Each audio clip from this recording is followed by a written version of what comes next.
The caterpillar and Alice looked at each other for some time in silence. At last the caterpillar took the hookah out of its mouth, and addressed her in a languid, sleepy voice. "Who are you?" said the caterpillar. This was not an encouraging opening for a conversation. Alice replied, rather shyly, I hardly know, sir, just at present.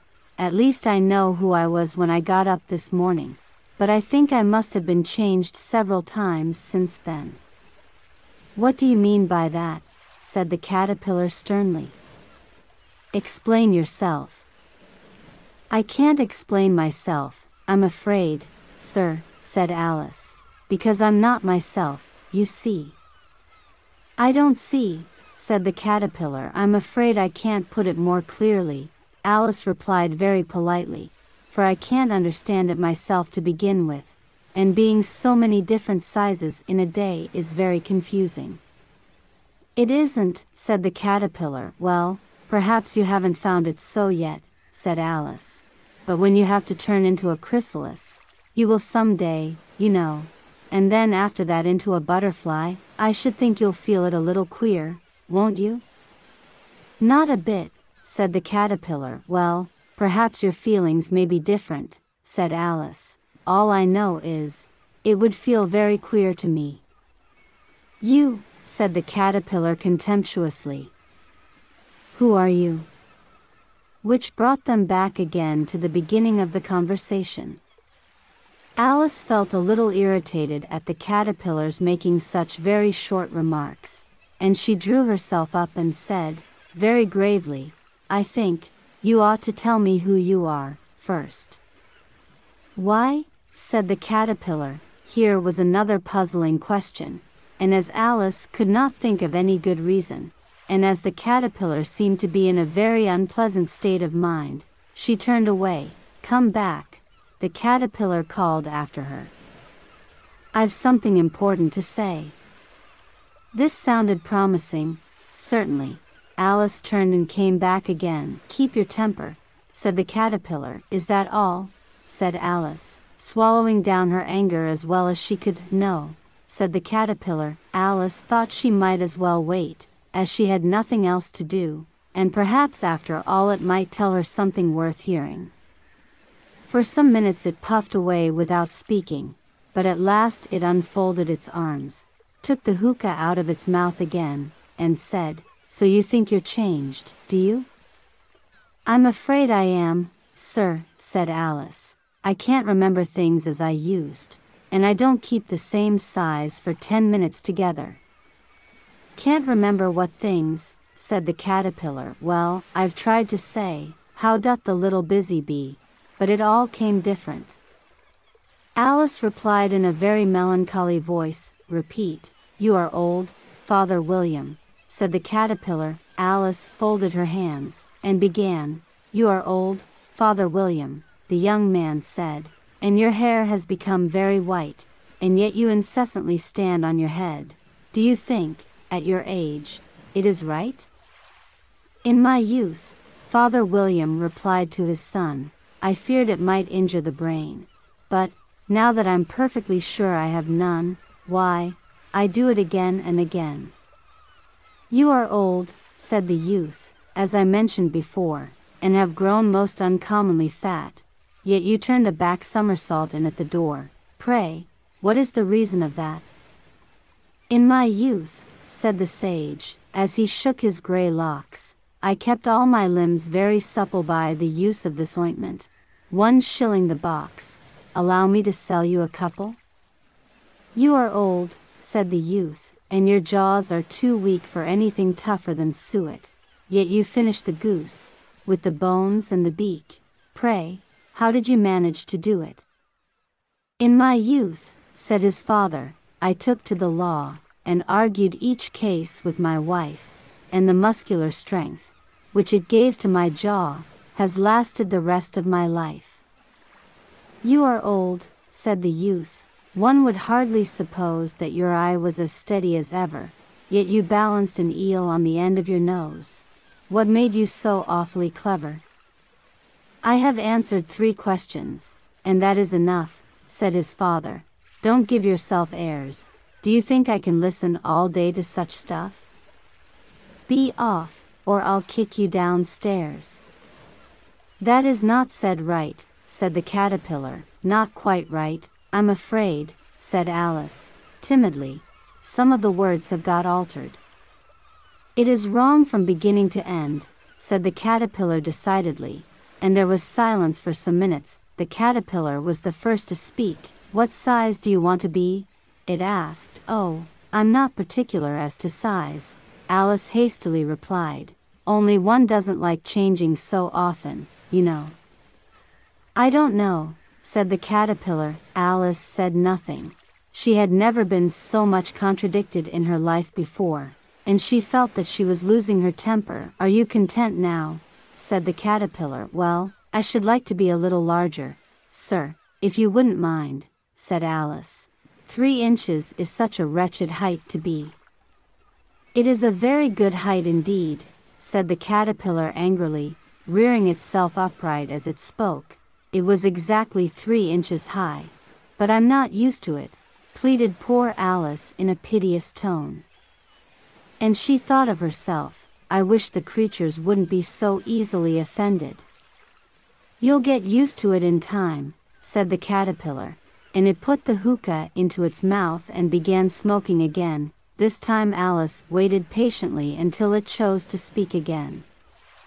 In a minute or two the caterpillar took the hookah out of its mouth and yawned once or twice, and shook itself.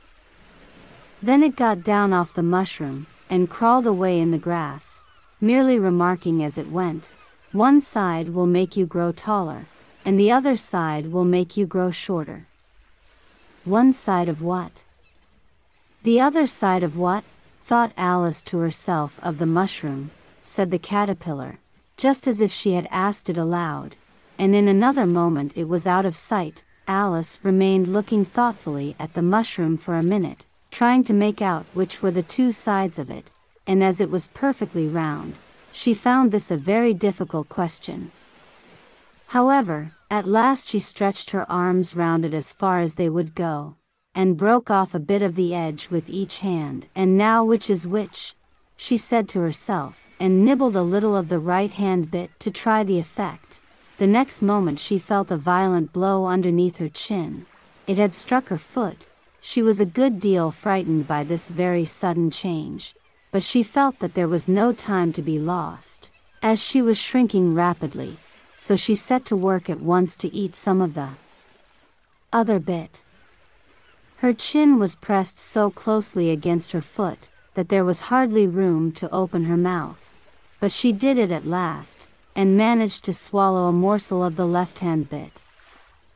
Come, my head's free at last, said Alice in a tone of delight, which changed into alarm in another moment, when she found that her shoulders were nowhere to be found. All she could see, when she looked down, was an immense length of neck, which seemed to rise like a stalk out of a sea of green leaves that lay far below her. What can all that green stuff be? Said Alice. And where have my shoulders got to? And oh, my poor hands, how is it I can't see you? She was moving them about as she spoke, but no result seemed to follow, except a little shaking among the distant green leaves. As there seemed to be no chance of getting her hands up to her head, she tried to get her head down to them, and was delighted to find that her neck would bend about easily in any direction, like a serpent. She had just succeeded in curving it down into a graceful zigzag, and was going to dive in among the leaves, which she found to be nothing but the tops of the trees under which she had been wandering, when a sharp hiss made her draw back in a hurry. A large pigeon had flown into her face, and was beating her violently with its wings. Serpent, screamed the pigeon. I'm not a serpent, said Alice indignantly. Let me alone. Serpent, I say again, repeated the pigeon, but in a more subdued tone, and added with a kind of sob, I've tried every way, and nothing seems to suit them. I haven't the least idea what you're talking about, said Alice. I've tried the roots of trees, and I've tried banks, and I've tried hedges, the pigeon went on, without attending to her. But those serpents. There's no pleasing them. Alice was more and more puzzled, but she thought there was no use in saying anything more till the pigeon had finished. As if it wasn't trouble enough hatching the eggs, said the pigeon. But I must be on the lookout for serpents night and day. Why, I haven't had a wink of sleep these 3 weeks. I'm very sorry you've been annoyed, said Alice, who was beginning to see its meaning. And just as I'd taken the highest tree in the wood, continued the pigeon, raising its voice to a shriek, and just as I was thinking I should be free of them at last, they must needs come wriggling down from the sky. Ugh, serpent. But I'm not a serpent, I tell you, said Alice. Well. What are you? Said the pigeon. I can see you're trying to invent something. I'm a little girl, said Alice, rather doubtfully, as she remembered the number of changes she had gone through that day. A likely story indeed, said the pigeon in a tone of the deepest contempt. I've seen a good many little girls in my time, but never one with such a neck as that. No. You're a serpent, and there's no use denying it. I suppose you'll be telling me next that you never tasted an egg. I have tasted eggs, certainly, said Alice, who was a very truthful child, but little girls eat eggs quite as much as serpents do, you know. I don't believe it, said the pigeon, but if they do, why then they're a kind of serpent, that's all I can say. This was such a new idea to Alice, that she was quite silent for a minute or two, which gave the pigeon the opportunity of adding, You're looking for eggs. I know that well enough, and what does it matter to me whether you're a little girl or a serpent? It matters a good deal to me, said Alice hastily, but I'm not looking for eggs, as it happens, and if I was, I shouldn't want yours. I don't like them raw. Well, be off, then, said the pigeon in a sulky tone, as it settled down again into its nest. Alice crouched down among the trees as well as she could, for her neck kept getting entangled among the branches, and every now and then she had to stop and untwist it. After a while she remembered that she still held the pieces of mushroom in her hands, and she set to work very carefully, nibbling first at one and then at the other, and growing sometimes taller and sometimes shorter, until she had succeeded in bringing herself down to her usual height. That it was so long since she had been anything near the right size, that it felt quite strange at first, but she got used to it in a few minutes, and began talking to herself, as usual. Come, there's half my plan done now. How puzzling all these changes are. I'm never sure what I'm going to be, from one minute to another. However, I've got back to my right size. The next thing is, to get into that beautiful garden. How is that to be done, I wonder? As she said this, she came suddenly upon an open place, with a little house in it about 4 feet high. Whoever lives there, thought Alice, it'll never do to come upon them this size. Why, I should frighten them out of their wits. So she began nibbling at the right-hand bit again, and did not venture to go near the house till she had brought herself down to 9 inches high.